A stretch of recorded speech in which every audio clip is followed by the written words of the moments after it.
کہا رسول اللہ کے خاندان والوں میں مسکین ہوں، رات سے روٹی کھائی ہے، نہ صبح کھا سکا نہ دوپہر۔ کسی نے بتایا ہے کہ اس دروازے سے خالی کوئی نہیں جاتا۔ امام حسن نے پھر سارا لنگر اٹھایا اور پھر جا کے دے دیا۔ تیسرا دن پھر ہوا۔ مجھے لگتا ہے کہ جب افطار کا ٹائم آیا ہوگا نا تو یہ خود ہی سارے دروازے پہ دیکھتے ہوں گے، یہ کوئی آیا نہیں لینے والا ابھی تک۔ لگتا ہے کہ نظریں دروازے پہ تھیں۔ عین افطار کے وقت 3 روٹیاں جب جاؤں کی پک کے آئی تو ایک بھکاری نے صدا دی، کہنے لگا میں قیدی ہوں، آج ہی قید سے رہائی ملی ہے، پہلے دن کسی کے دروازے پہ صدا ملی ہے، دی ہے روٹی ملے گی۔ امام حسن وہ کھانا دے کے واپس لوٹے، کھجور اور پانی سے افطار ہوا، اور جیسے ہی مسجد نبوی میں تینوں باپ بیٹا نماز پڑھنے گئے تو مولا علی کہتے مجھے بتانا نہیں پڑا، رسول کریم نے میری طرف دیکھ کے فرمایا علی تیرا، فاطمہ کا، حسن اور حسین کا 3 دن والا عمل خدا کو بھی بڑا پسند آیا ہے اور محمد مصطفیٰ کو بھی بڑا پسند آیا، وہ بڑا پسندیدہ عمل۔ میں کہتا ہوں کہ حضرت فاطمہ نے نا ان کی تربیت پہلے ہی کر دی تھی، 3 دن بغیر افطار کے روزہ رکھنے کی، وہ ٹریننگ گھر سے ہو چکی تھی۔ اب میدان کربلا میں 3 دن بھوکا پیاسا رہنا ان کے لیے مشکل نہیں تھا۔ حضرت جناب سیدہ زینب بنت ابی رافع کہتی ہے کہ سیدہ فاطمہ الزہرا نا ایک دن اپنے دونوں شہزادوں کو لے کے، جب حضور کی طبیعت مبارک بظاہر علیل تھی جس میں حضور کا وصال ہوا، دونوں شہزادے لے کے سیدہ فاطمہ نبی کریم کی بارگاہ میں گئی، کہنے لگی یا رسول اللہ میرے بچوں کو کچھ دیجئے۔ سیدہ پاک تو حضور اٹھ کے بیٹھ گئے، اس کندھے سے امام حسن کو لگایا اور اس سے امام حسین کو لگایا اور فرمایا فاطمہ کہ جو میرا حسن ہے نا اس کو میں اپنی ہیبت اور سرداری دیتا ہوں، اور فرمایا یہ جو میرا حسین ہے نا حسین کو میں اپنی جرت اور سخاوت دیتا ہوں، میرا حسین جرت مند ہوگا اور سخی ہوگا۔ داتا گانج بخش علی حجویری، امام الاولیاء، سید الاصفیاء، داتا صاحب کشف المعجوب میں فرماتے ایک دن نا امام حسین کے پاس ایک شخص آیا بڑی دور سے کچھ مانگنے، کہا حضور کچھ دیجئے۔ وہ شخص کہتا ہے کہ میرا ظرف یہ تھا کہ 4-5 دینار ملیں گے، تو امام حسین فرمانے لگے تھوڑی دیر بیٹھ جا، رزق آ رہا ہے۔ تو امام حسین کو حکومت وقت کی طرف سے نا 5 تھیلیاں ملی، جس میں ایک تھیلی میں 500 اشرفیاں تھی، 5 تھیلیاں آئیں، لیکن اس کو آنے میں نا ذرا دیر ہو گئی۔ وہ 5 تھیلیاں جب آئی نا تو امام حسین اس کی طرف 5 تھیلیاں بڑھا کے نا، ذرا دیکھنا میری طرف غور سے، 5 تھیلیاں بڑھا کے نا تو فرمانے لگے میاں اتنا تجھے انتظار کرایا نا، اتنی ہم تیری حاجت پوری نہیں کر سکے، تو یہ نہ محسوس کرنا کہ حسین کے دروازے پہ بیٹھا بھی رہا ہوں تو ملا کیا ہے، یہ نہ محسوس کرنا۔ وہ شخص کہتا ہے جب میں نے وہ تھیلیاں کھولی اور پھر میری نظر امام حسین پہ پڑی تو میرے اندر سے آواز آئی اگر حسین ابن علی اتنے سخی ہیں تو محمد عربی کتنے سخی ہو۔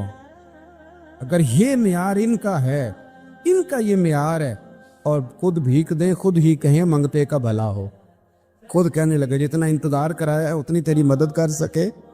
یہ سخاوت کا معیار تھا، یہ طریقہ تھا۔ ایک دفعہ سیدنا امام حسین رضی اللہ تعالیٰ عنہ کے گھر کے اندر نا 5000 دینار آئے، مسجد میں تھے، آپ کو 5000 دینار ملے تو امام زین العابدین کہتے ہیں کہ مسجد سے لے کر گھر آنے تک امام حسین نے 5 کے 5000 اللہ کے رستے میں خیرات کر دی۔ فرماتے میں نے کہا ابا جی 5 دینار کی گھر میں ضرورت تھی، مالاں والے سخی نہیں ہوندے کہ سخیاں کل مال نہیں ہوندا، ایتھے اوتھے دوویں جہانی سخی کنگال نہیں ہوندا۔ کہا ابا جی 5 دینار کی گھر میں ضرورت تھی، تو کہتے ہیں مجھے فرمانے لگے بیٹا یہ جن کو میں نے دیا ہے نا یہ گھر کے لیے ہی دیا ہے، یہ گھر کے لیے ہی دیا ہے، جن کو دیا ہے تمہارا کیا خیال ہے یہ باہر خرچ ہوا ہے، یہ گھر کے لیے ہی ہے۔ اس لیے کہ جب انسان دوسروں پر شفقت کرتا ہے تو اللہ اس کے گھر پہ رحمت فرماتا ہے۔ امام حسین کی مزاج میں پہلی بات میں نے ذوق عبادت کی عرض کی، دوسری بات عرض کر رہا ہوں کہ صحابہ حضرت اسامہ بن زید بڑے پیارے ہیں میرے نبی کریم کے، بڑے پیارے۔ حضرت اسامہ بن زید کے بارے میں سیدہ عائشہ صدیقہ فرماتی ہیں ان کے ناک سے اگر ریٹھ نکلتی تھی تو اللہ کے رسول اپنے دست مبارک سے صاف کر دیتے تھے، اور سرکار فرماتے تھے کہ اگر اسامہ لڑکی ہوتا نا، ان کے غلام کے بیٹے تھے حضرت زید بن عار، اگر یہ لڑکی ہوتا میں اسے زیور پہناتا، بڑے پیارے تھے، لیکن جب ان کا آخری وقت آیا نا تو 60,000 دینار کا قرضہ تھا۔ رشتہ داروں سے کہا، دوستوں سے کہا، یاروں سے کہا، پر قرض ادا نہیں ہو رہا تھا۔ حضرت اسامہ بن زید کہتے ہیں بڑا پریشان تھا۔ جب حد ہو گئی نا تو حضرت اسامہ بن زید فرمانے لگے، جاؤ کوئی حسین ابن علی کو خبر کرو، ان سے کہو میں نا غلام ہوں آپ کے نانا کا، مقروض دنیا سے چلا گیا تو کیا بنے گا۔ امام حسین کو خبر ملی تو دوڑے آئے۔ لاجپال اس پیر کو نہیں کہتے جو تگڑا نذرانہ لے کے تو ماتھا چوم لے، لاجپال تو اس کو کہتے ہیں کہ جب ضرورت پڑے تو وہ سر پہ موجود ہو۔ حضرت سیدنا امام حسین تشریف لائے تو جناب اسامہ بن زید رو پڑے، کہنے لگے حضور میں نے نا غلامی کی ہے آپ کے نانا کی، اور اس غلامی پہ ناز ہے، اب 60,000 دینار کا قرضہ لے کے دنیا سے جاؤں گا تو میری قبر پہ بوجھ رہے گا۔ امام حسین خادم کو بھی کہہ سکتے تھے جاؤ گھر پیسے پڑے ہیں لے آؤ، امام حسین خود گئے، چادر روڑ کے تو اس کی اوٹ میں بکل میں 60,000 دینار چھپا کے لائے اور جناب اسامہ بن زید کے سامنے رکھ کے کہنے لگے، اسامہ یار پیسے رات کو ہی آئے تھے، میں سوچ رہا تھا مجھے تو ضرورت نہیں، اللہ نے کس کا نصیب میرے گھر میں بھیج دیا، مجھے تو حاجت ہی نہیں تھی، اب پتہ چلا پیسے تیرے تھے، اللہ نے حسین کی ڈیوٹی لگائی ہے کہ جا کے دے آ۔ حضرت اسامہ بن زید رو پڑے، فرمانے لگے اللہ آپ کو بہترین صلہ عطا فرمائے۔ امام بڑا ہی پیار کرتے تھے۔